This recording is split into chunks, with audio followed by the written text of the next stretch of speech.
Hello guys, this is Tisha from MS Hot Tips. Today we're looking into Power BI and particularly how to create a date table. So let me show you how it works. So we're in Power BI. Go first in the data area and you go to the modeling menu and you click new table. My table is actually a date table as we decided earlier, and I'm going to create my calendar that's going to be called Tisha calendar, and that calendar is going to use the calendar function, and I'm going to cover actually the first 2 decades of 2000 of the 21st century, and I already figured those numbers, so should be okay.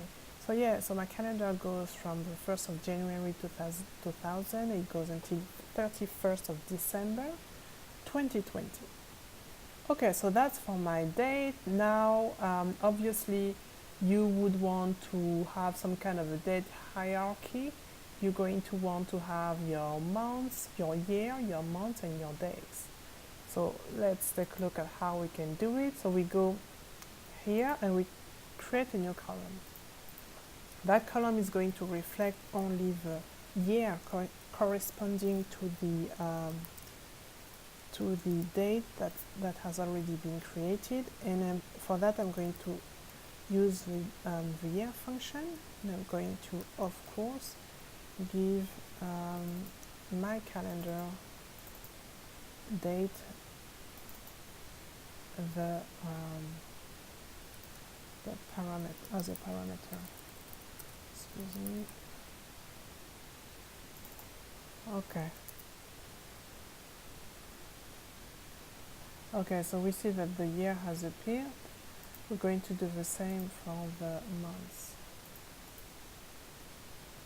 Going to use Tisha months to record the months, and in the same fashion I'm going to call the months function, and I'm going to give it the date calendar. Let's see if that works.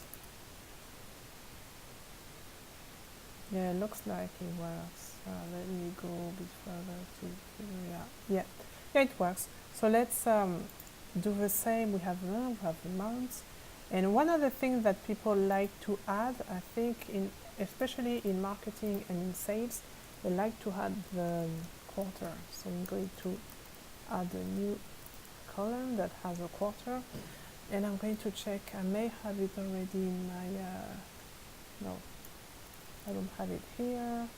It's a formula, so I'm just going to copy it from here and paste it there, so we don't waste time typing it another time.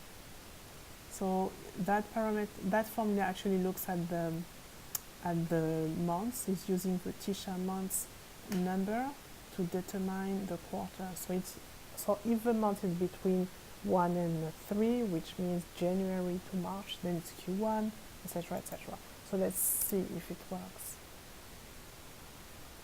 Looks like it works.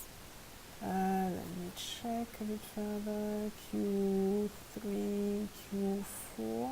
Okay. There's no reason for this not to work further. Okay, so it looks like it works well. So you see, guys, based on that, you're going to be able to build in your data model. You're going to classify, to join all of the dates you have in your other tables to that calendar, so that you can make all sorts of calculation much more, much easier to do.